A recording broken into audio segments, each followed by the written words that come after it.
Olá! Nesse vídeo vou comentar livremente alguns aspectos tratados no livro Barriga de Trigo, de William Davis, e que são de interesse atual, principalmente para quem está preocupado com excesso de peso e pensa em tirar o glúten da dieta. Meu nome é Newton Keihokama, sou médico, professor da Faculdade de Medicina de Botucatu, Unesp. O Dr. William Davis é médico cardiologista, trabalha em Milwaukee e não pertence à universidade nem é pesquisador. Ele relata no livro dados que levantou da literatura médica quando foi em busca de conteúdo que baseasse cientificamente os bons resultados de sua prática com seus pacientes. Ele sugeria a eles a retirada de alimentos contendo derivados de trigo da dieta. Observou que além da perda de peso e melhora da diabetes, objetivo inicial dessa mudança alimentar, que os pacientes também relatavam desaparecimento de outras afecções, como queixas no sistema articular e melhora de doenças dermatológicas e de doenças de natureza inflamatória e imunológica. Ele começa comentando sobre a observação de fotografias antigas. Eu mesmo fiz essa pesquisa usando fotografias da minha família e vi que são poucas pessoas obesas que a gente observa nas fotografias. Isso é bem interessante, tanto jovens como pessoas mais velhas. Bem diferente das fotografias atuais e da própria observação da vida, que nós vemos que realmente houve um grande aumento do peso nas pessoas. Essa é um slide cuja fonte é a Organização Mundial de Saúde, com dados de 2014. Ela mostra que o mundo sofre de uma epidemia de excesso de peso. Até pouco tempo atrás, a fome era um dado importante. Hoje a gente percebe que, apesar de existir fome, com certeza, nós percebemos que o problema é outro, que é o excesso de peso. E no Brasil, vocês podem ver que os adultos, a maioria dos adultos, está com excesso de peso. Isso é mais alarmante ainda em outros países, no México, nos Estados Unidos, no Canadá, na Austrália. A gente percebe que a grande maioria dos adultos é sobrepeso ou obeso. O William Davis culpabiliza o grande consumo do trigo hoje como o fator que levou à obesidade no mundo. A argumentação principal é que esse trigo que se utiliza hoje é produto de muitas modificações genéticas, frutos dos esforços dos pesquisadores para tornarem o trigo mais resistente e também para aumentar a produtividade do trigo. Apenas para demonstrar essas modificações, a planta original continha 14 cromossomas, bem menos que os atuais 42. A parte do trigo que a gente consome é o grão. Como vocês podem ver nessa fotografia aí, em destaque. O processo de moagem do trigo extrai o endosperma do grão, essa parte amarela, que contém o amido e as proteínas contidas nas farinhas brancas. 10% desse endosperma é formado de proteínas. O que nós chamamos de glúten são um conjunto de proteínas, sendo duas as mais importantes, a gliadina e a glutenina, que fazem 80% das proteínas do trigo. São elas que permitem que a massa de água e farinha retenha o ar produzido pelo fermento, permitindo que a massa possa ser manipulada, isso é, pode ser estendida e é elástica. Vocês já viram pessoas fazendo massa, vocês sabem o que eu estou falando. Então, são essas proteínas que permitem a desejada panificação, que é essa manipulação possível com a farinha. Mas a maior parte da farinha consiste em carboidratos, sendo que o amido é a parte mais importante. Quando a gente fala de amido, a gente está falando de complexos, de grandes cadeias de moléculas de açúcar. Nós temos dois tipos principais de amido. A amilose, que é 1/4 do conteúdo, e a principal, que é a amilopectina, que são os 3/4 do conteúdo de carboidratos. Então, basicamente, o amido da farinha tem a amilopectina. Existem vários tipos de amilopectinas. Tem a do feijão, que é a do tipo C, é muito pouco digerida. Então, quando a gente come feijão, essa amilopectina do feijão chega até o cólon, onde as bactérias lá transformam essa amilopectina em gases. Por isso que o feijão tem essa fama, né? Que eu não vou citar aqui. Tem outro tipo de amilopectina chamada amilopectina B, que é encontrada em bananas e batatas. E também não tem essa digestibilidade assim tão grande. A amilopectina mais poderosa, né, mais digerível, é a do trigo, que é do tipo A. Ela se transforma rapidamente em glicose. E essa digestibilidade, quer dizer, essa transformação da amilopectina em glicose, que faz ela ser absorvida e liberada para o sangue rapidamente. A título de comparação, ao comermos 2 fatias de pão integral eu disse, estamos consumindo a mesma quantidade de açúcar de uma lata de refrigerante.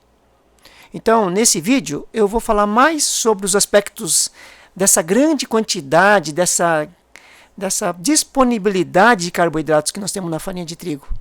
Nesse sentido, eu vou me afastar um pouco do enfoque do William Davis sobre os supostos malefícios das proteínas do trigo, pois me parece que o impacto principal da retirada da farinha do trigo da dieta esteja mais ligado à diminuição da oferta de carboidratos consumidos diariamente.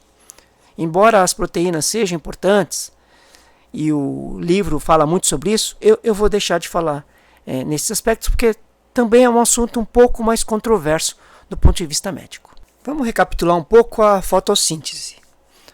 Aqui está a fórmula da fotossíntese, que vocês devem lembrar. Então a planta ela extrai então da água da terra, né? E do CO2, do gás carbônico que está na atmosfera, né? E pela fotossíntese, quer dizer, com a ação da luz, ela transforma então a água e o CO2 em C6H12O6, que vocês devem lembrar, é a fórmula química da glicose e da frutose. Então você tem então a formação da glicose a partir então de água, gás carbônico e luz, né? E nesse processo a planta solta o oxigênio, né? Então a gente sabe que a vida humana não seria possível se não houvesse então a fotossíntese. Bom, então essa é a ideia básica. As plantas então elas produzem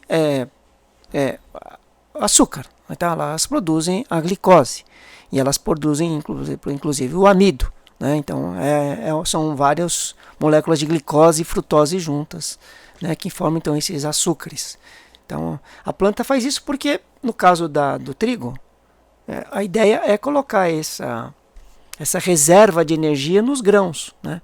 Porque uma vez que esses grãos são sementes, então você tem a energia desses grãos para eles germinarem. Então a ideia básica é essa. E óbvio que também as proteínas são importantes porque elas têm uma função estrutural dentro dos grãos. Queria aproveitar esse vídeo para também recordar um pouco do conceito de carboidrato. Então, a gente chama de carboidrato exatamente porque tem carbono e água. Carboidrato. E a fórmula química, basicamente, então, é CH2O, né, que depende, obviamente, de um N. No caso da glicose, né, o N é o 6. Então, a gente coloca o 6 aqui e multiplica, então, o CH e o O, né, por 6. Então, a gente sabe que a quantidade de hidrogênio vai ser sempre o dobro de carbono e de oxigênio, né? Então, isso faz a molécula, então, de glicose e mesmo de frutose. No caso, aqui estou representando a molécula de glicose. Então, a de frutose é um pouco diferente. Quando a gente fala em carboidrato, nós falamos em glicose, falamos em frutose. Tem também a galactose, que é o açúcar do leite e dos derivados. Então, mas eles são monossacarídeos, né? Então são os mais simples. Então esses monossacarídeos eles podem se agrupar em vários outros. Eles podem ser então, por exemplo, disacarídeos. Então, na verdade, então são são moléculas com 2 monossacarídeos. Então, um exemplo típico é a sacarose. A sacarose é aquele açúcar que a gente come, né? Que a gente usa para adoçar as coisas. Então ele tem uma molécula de glicose e uma molécula de frutose, né? E a origem basicamente é das frutas, né, e o açúcar de mesa. E nós temos os polissacarídeos. Então, tem mais de 20 moléculas, né, de monossacarídeos. Então, nós temos o amido aqui, por exemplo, é um dos polissacarídeos, né? Então, ele vem dos grãos, dos tubérculos, né? Então, lembra do feijão, da batata, da banana, né? E dos grãos. Então, o amido que a gente fala da farinha, como vocês sabem, né? Então, é esse amido que é então um conjunto de moléculas de monossacarídeos. Então, quando a gente fala em amido, nós estamos falando em açúcar. Então vamos falar um pouquinho agora sobre o índice glicêmico. Então, o índice glicêmico é uma medição que a gente tem no sangue, né, do quanto tem de glicose, né? Ela é sempre comparada com, depois que você se alimenta, né, de alguma comida, com referência ao padrão que seria comer glicose puramente. Tá? Então, ele é uma relação da glicose que aumenta com um determinado alimento, né, de acordo com a mesma quantidade da ingestão de glicose, né. Então, por exemplo, se você comer uma omelete, o índice glicêmico é 0, porque a omelete não tem carboidrato. Mas se você come macarrão, é óbvio que o índice glicêmico aumenta, né, é alto, porque a gente sabe que macarrão é basicamente amido e é basicamente açúcar. Então, quando a gente fala sobre índice glicêmico, nós temos alimentos que têm alto índice glicêmico e alimentos com baixo índice glicêmico, né? Então, isso tudo relacionado ao quanto que a glicose aumenta depois de comer essa comida, né, em algum tempo. Então, isso tem muito a ver, então, com a digestão, por exemplo, de carboidratos, né, e da quantidade de glicose, né, que tem nesse carboidrato. Então, basicamente é isso, a velocidade de digestão e de absorção. Mas o problema principal não é só se é baixo ou alto o índice glicêmico. É que quando você tem um aumento rápido da glicose no sangue, o pâncreas é obrigado a produzir insulina. E essa insulina que é produzida no pâncreas, ela acaba então levando a uma entrada desse açúcar dentro das células. É como se empurrasse a glicose dentro das células, principalmente no fígado, né? E aí o problema é que a glicose dentro das células vai se transformar em ácidos graxos. E os ácidos graxos, vocês devem saber, né, que vão, na verdade, se tornar, então, os triglicerídeos. Então, essa é uma constatação. Muita gente que é obesa tem aumento dos triglicérides. Exatamente. Por quê? Porque o açúcar vira triglicérides. Então, fica fácil entender que triglicérides são compostos das mesmas coisas que a glicose, né? Basicamente o quê? Carbono, hidrogênio e oxigênio, né? A diferença é que os triglicérides eles são insolúveis em água, né? Exatamente porque dentro das células a glicose, vamos dizer assim, ela precisa da água para estar dentro. E os triglicérides não. Então, quer dizer, é uma forma melhor de se armazenar essa energia que vem da glicose. Então, de alguma forma, é até bom que a gente tenha glicose transformada em triglicérides. O problema é que o excesso acaba produzindo doenças. E todo mundo sabe sobre a gordura no fígado, né? Hoje é um problema seríssimo, né? E é por conta, obviamente, do aumento da ingestão de carboidratos. Então, aqui, resumidamente, o aumento da glicose no sangue estimula a secreção da insulina. E a insulina insere a glicose no interior das células. E dentro das células, a glicose transforma-se em gordura. Então, do que se conclui é que a farinha de trigo tem uma amilopectina, né, a do tipo A, que é um carboidrato de grande digestibilidade e de grande índice glicêmico. Então, obviamente, favorece a ingesta exagerada, favorece a obesidade, inclusive o aumento da gordura no corpo. Basta simplesmente trocar a farinha de trigo por outras farinhas ou por outros amidos? Óbvio que não, né? A ideia do livro, eu acredito que esteja muito ligada ao fato de que o trigo é hoje a base alimentar, né? É só a gente andar pelos corredores dos supermercados, o próprio livro fala isso, o próprio autor fala isso no livro. Quer dizer, metade das gôndolas de um supermercado é farinha. Então, quer dizer, quando a gente tira a farinha, né, a gente tira... É fácil de diminuir carboidrato, então a questão é essa. E não vale a pena, né, ficar procurando produtos para substituir o que você comia de farinha de trigo. A ideia não é essa. Bom, esse vídeo, obviamente, não tem a pretensão de fazer com que vocês tirem o glúten da dieta. Eu, como médico, me sinto na obrigação de esclarecer alguns pontos, de facilitar a compreensão de alguns pontos.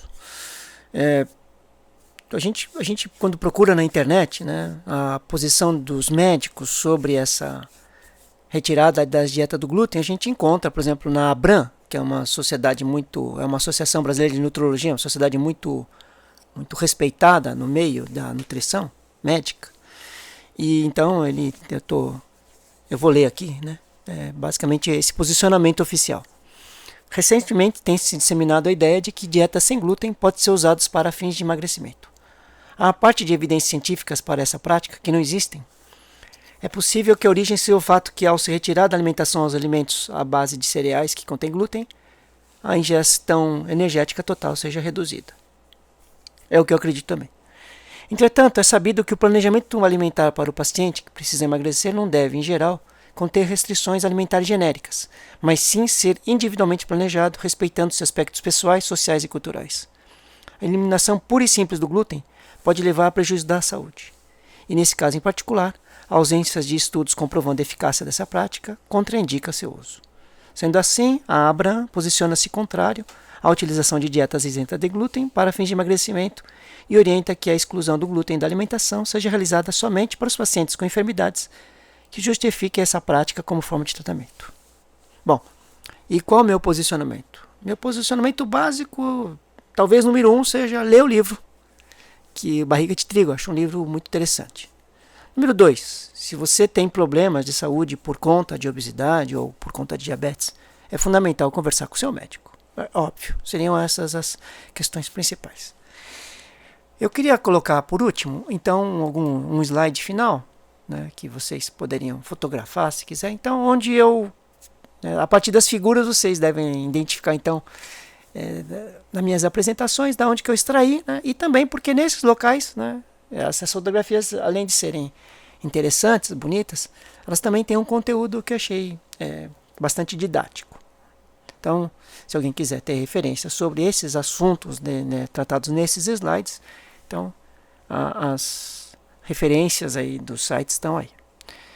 Um abraço a todos, espero que tenha sido esclarecedor e consulte seu médico para te ajudar nos seus problemas. Um abraço, até mais.